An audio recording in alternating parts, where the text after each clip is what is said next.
This is Stone Mountain, Georgia, home of the largest Confederate memorial in the country. We came here to ask people what they think about it. I wish I was in the land of cotton. Old times are not forgotten. Look away, look away, look away, Dixieland. I mean, I'm not like, "Grr," but it's just like, you know, it's cool because they did it. It's, you know, they carved it on a mountain, so that's kind of, it's like cool, but it's like, what they carved. Yeah, and I think that's what drove me to see it. I respect the artistry of it, but what they depicted is like, dang, out of all the things of America to depict and glorify, you glorify that. Yeah. So what, you're gonna just shut it down because people don't like it, because it's controversial? I'm a product of that generation when I grew up in lies. And I grew up in a communism country. That time, you know, we don't have any truth. You know, if I want to know the truth, we have to listen to Free Europe. And I was fired from the office working because I left my radio on a Free Europe. And the first secretary of the party, our company, they came and said, "Who's sitting here?" "Oh, Ziggy, okay, I want to talk to him." I believe it's good to understand history and where things came from, so museums, I believe in museums. But otherwise, I think it should not be in the public eye to like be like glorified in a way. It shouldn't be glorified.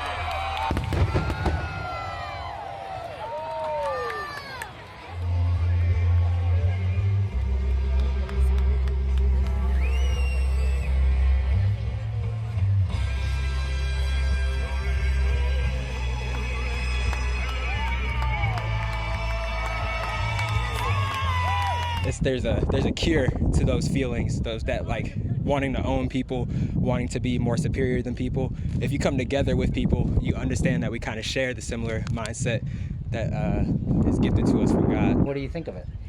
I was a little disappointed that it wasn't very clean, but I still think that anything that's in that, whether it's for it or against it, I think it's a part of history that needs to be shown to people.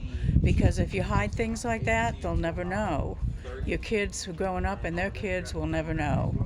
And that's important because I'm learning things now that my dad went through in history that was hidden.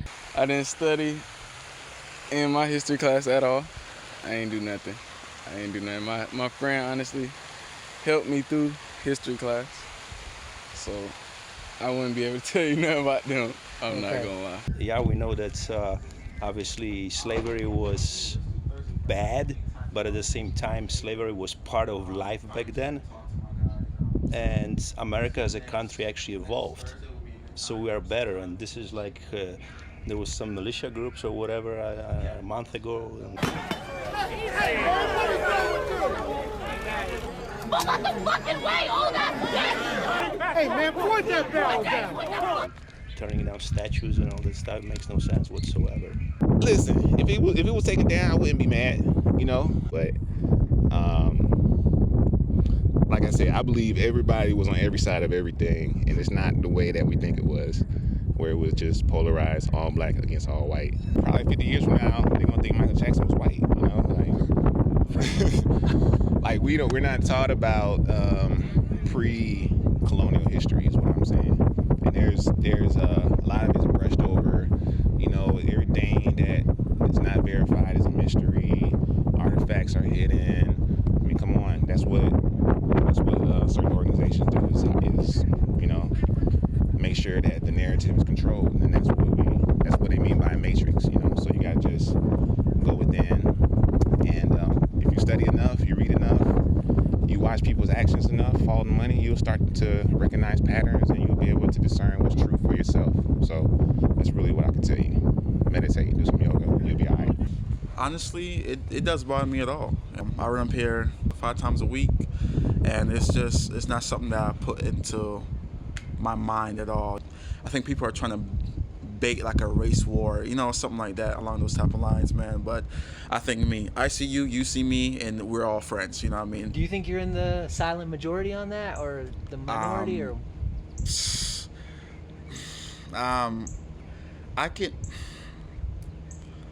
I think I'm in the minority on that. I think people nowadays, they find everything to be victimized by, and I just can't agree with that. Any type of ideology to try to victimize anything. John Paul II, you know the Pope. Oh, yeah. Okay, I don't know if you remember, every time he was coming to a different country, he left the plane, he kissed the ground to this country was coming. The people born here, every morning before they go to work, to school, was to kill the ground. They're born here because they don't appreciate shit. The history that's involved with this mountain and the carving on the mountain goes from one man and passed to another man who also went out and carved Mount Rushmore. And how do you erase Mount Rushmore? Is that next? Stone Mountain is next. What's next? I mean, these people tearing down the statues, they're part of our history of this country. They're part of the reason why the North and South fought. How are you going to learn if you can't learn from history? Why aren't kids taught about Vietnam? And they'll know the atrocities of war and the sadness of war and the death toll. And maybe they would think twice before they thought sending our kids back into Iran or Iraq or somewhere else and say, hey, you know, that could be my dad or my brother. Or, you know, I don't know. But it's still the three leaders of the Confederacy, which, you know, they fought for slavery. They fought to preserve slavery. And you're saying you're not losing any sleep over it? Absolutely not. I grew up overseas. I grew up in Jamaica since I was 16. I came here, so I'm very grateful for the opportunity to be here. So, like, the problems that people find here is not the problems I agree with. Now, I have third world problems. Like, I don't agree. The things that they're arguing about is not something I stress over. You know, like everybody else, you know, you get better, yeah, you move on. It's still our history. You don't think it should be taken down or something? No, not at all. No, absolutely It's anything, it just reminds, you know, it was a bad time. History. And you can't remove history. It's just part of our history, and, you know, it's like your child. You know, your child does things, but they get better, they grow older, and you become men, you become women.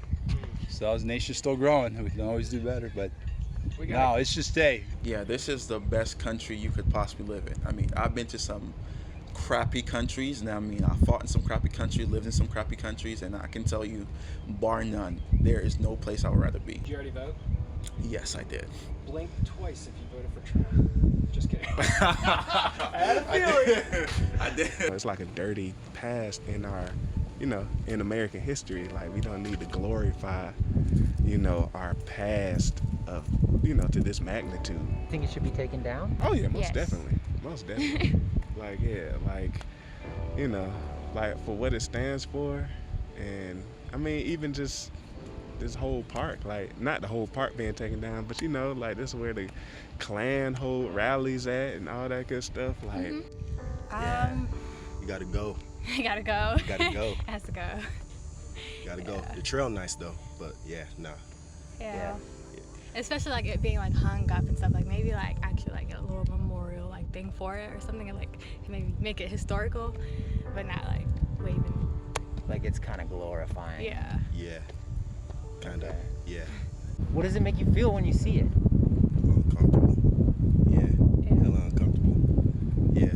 Nah, I don't like it. What should they do? Jackhammer it off, stick it in a museum? Pretty much. Pretty much. Yeah. Or jackhammer it off, toss it? What do you think? Hey, whatever, however they go about taking it down, man. There's 1,000 ways to skin a cat. But shit, as long as it's down, it's down.